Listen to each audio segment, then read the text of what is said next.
Making the Olympic team. I'm going to ask you to get real close to these hot mics. There you go. It was a really exciting race. I mean, I think it was. I didn't totally know if guys were going to go for it, if they weren't going to go for it. Matthew and Ben both like to be up front. I kind of let them do their thing for the first little bit. Just kind of worked my way up and closed as hard as I could the last 200. But Matthew was just got a nice start on me. And Matthew Centrowitz, Olympic Trials champion, coming off of World Indoors, obviously a big year for you. Just talk about this fast race, and was it what you were expecting? Yeah, I mean, I heard rumors of the pace kind of going out quick, but you know, regardless of the pace, sticking to my plan, didn't really want to worry about that too much, and just put myself in a good position to win. But yeah, I was pleased with how fast all three of us ran, and I think we're sending the best three guys over to Rio, so pretty excited about that. And Ben, you're part of a very exciting stretch run. You had probably the best closer of the last 10 years for us in the 1500 that you were battling with. What did it take to pull that out? A lot, apparently. Really, it's been a year build-up, getting ready. I guess it's been a year build-up, getting ready for that last 100 meters. I knew every time I was going to run next to him, it was going to be a shoulder-to-shoulder race. Apparently, him and I are like magnets, we connect, and I thought if it's ended up like last year, it's going to be a tough race. So I was glad I could come up on top. All right, we'll take questions.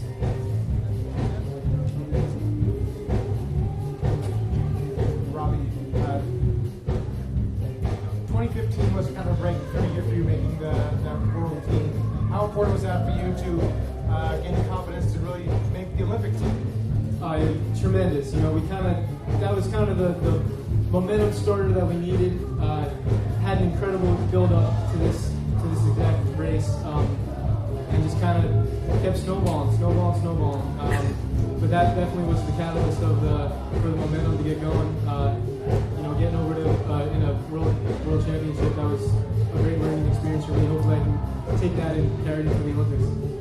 Andy? Yeah, Robbie, exactly. So, what were you marking in this race today? What was the plan? You knew exactly what you had to do, but you still have to get there. The 5 guys with the standard. That was kind of what I was looking at. The 5 guys with the standard, and then the top 3 guys. You know, you definitely want to be a top 3 spot. I saw Ben and Matthew up front early. Bless you, Matthew.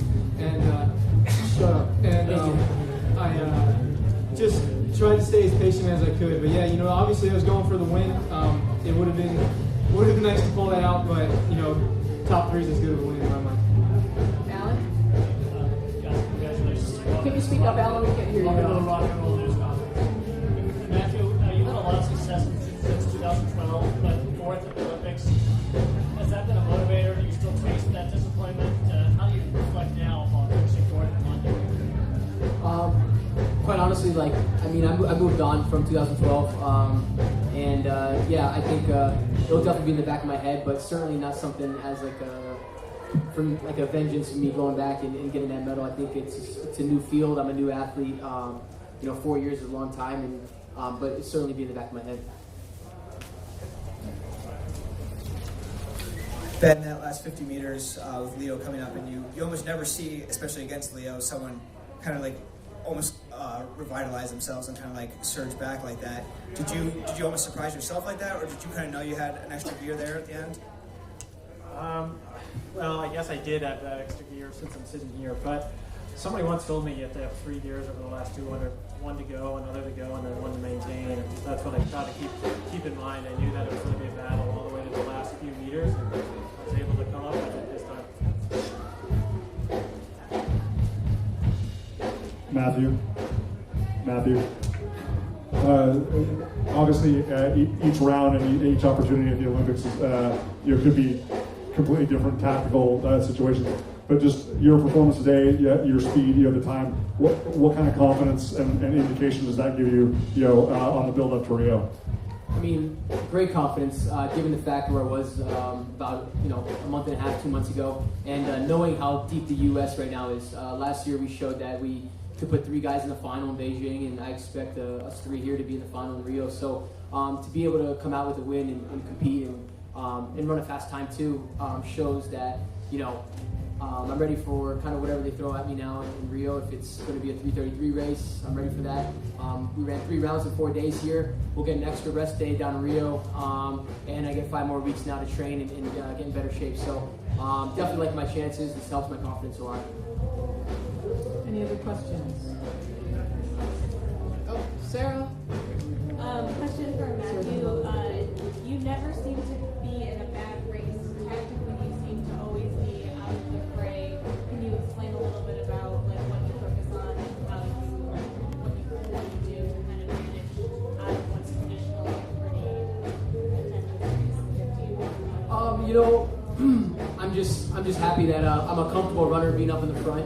I know guys like Robbie and Andrew Weeding like to be in the back, and they prefer that. And it's really just kind of whatever style is good for you. And yeah, I just like to be up in the front and kind of see, at least be close to the leaders, and I feel more comfortable there. So the first round, I put myself in dead last, and actually felt probably the worst that round out of all 3. So.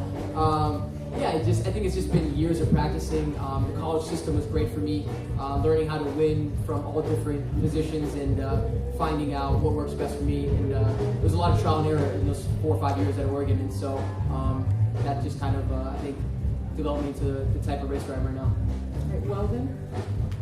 And Jeff. Ben, you made the top 3, and then you had to wait, for the results to be official with the protest. Was that stressful? Can you talk to that a little bit? Yeah, it's stressful, I guess. But I'm sitting here, so I'm pretty happy with it. Question for Robbie. I know your fans sometimes are scared to death with 300 meters to go. How far back you are sometimes. Are you scared yourself? Never. A lot of confidence over there. And wait for the mic now. Robbie, I don't know if that was farcical, but I'd like to have you explain it a little bit more. Do you agree with Matt's characterization that you like it back there? Yeah, as Matthew said, some guys he likes to be up front, be able to see where he's going. I get more at ease when I can see what everyone else is doing and kind of play off of them.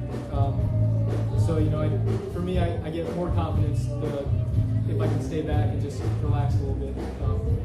That's what I'm most comfortable with, and these guys are more comfortable being up front, pushing the pace. One more question, if any? All right, guys, quick photo op, please. Stand in front of the backdrop.